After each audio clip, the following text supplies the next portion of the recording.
Selamat datang di 7 Fakta. Hari ini kita akan mengungkap 7 urban legend paling seram dari Nusa Tenggara Barat. Dari hantu penculik anak, putri yang berkorban, hingga misteri tempat berkorban. Siapkan mental dan jangan lupa subscribe agar tidak ketinggalan kisah-kisah menegangkan lainnya. Yuk, langsung mulai perjalanan mistis kita ke NTB. Kita mulai dengan Wewe Gombel, hantu perempuan yang konon menculik anak-anak saat maghrib di NTB. Sosok ini dipercaya mencari anak-anak yang masih bermain di luar rumah saat senja, terutama yang membangkang pada orang tua.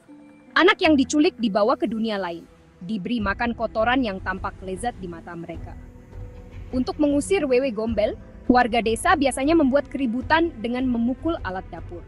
Suara bising dipercaya bisa membuat anak yang hilang kembali. Anak yang kembali seringkali linglung dan tak ingat apa-apa. Jadi jangan main di luar saat maghrib. Siapa tahu ada yang mengawasi. Legenda Putri Mandalika dari Lombok Selatan jadi inspirasi festival Baunya. Putri cantik ini menolak memilih satu pangeran demi mencegah perang. Di hadapan rakyat, ia terjun ke laut, mengorbankan diri demi kedamaian. Setelah itu, muncul ribuan cacing laut nyale yang dipercaya sebagai jelmaan sang putri. Setiap tahun, masyarakat mengenang pengorbanannya lewat festival di Pantai Seger. Kisah ini jadi simbol cinta dan pengorbanan untuk rakyatnya. Gunung Rinjani bukan hanya indah, tapi juga penuh misteri. Pendaki dilarang mengeluh, karena dipercaya penunggu gunung, Dewi Anjani, tak suka sikap tak sopan.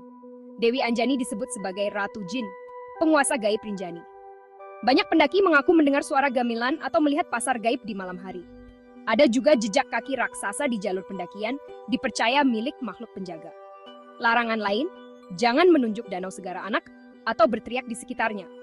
Intinya, selalu jaga sopan santun saat mendaki Rinjani.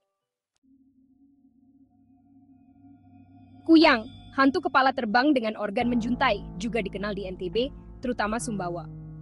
Siang hari ia tampak seperti wanita biasa, tapi malamnya berburu darah ibu hamil dan bayi. Ia terbang di atas atap, mencari celah masuk dan menjulurkan lidah panjangnya.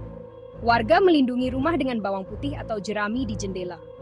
Banyak yang mengaku melihat bola api atau tubuh tanpa kepala menunggu kepalanya kembali.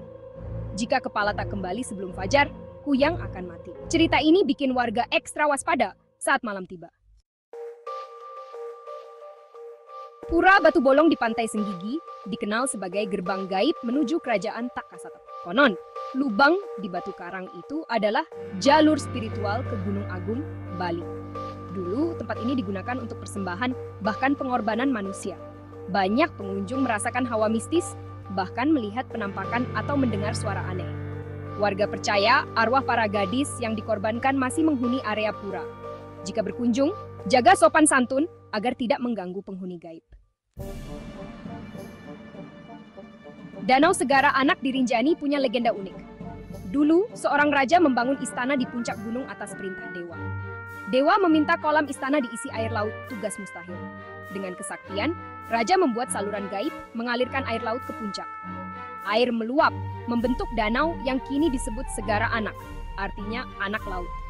Kisah ini jadi bagian magis Rinjani yang dipercaya masyarakat Sasak. Pantai Silong Belanak indah, tapi juga penuh misteri. Banyak yang mengaku mendengar bisikan atau suara aneh saat malam tiba. Kadang terdengar tawa, tangisan, atau suara dari laut tanpa wujud. Ada juga penampakan bayangan hitam di tepi pantai. Warga percaya pantai ini jadi jalur makhluk gaib. Nikmati keindahannya, tapi jangan lengah saat malam. Itulah 7 urban legend paling seram dari Nusa Tenggara Barat. Punya pengalaman mistis di NTB atau daerah lain? Ceritakan di kolom komentar. Jangan lupa like, subscribe, dan aktifkan lonceng agar tak ketinggalan kisah seru berikutnya. Sampai jumpa di 7 fakta selanjutnya. Tetap waspada dan penasaran.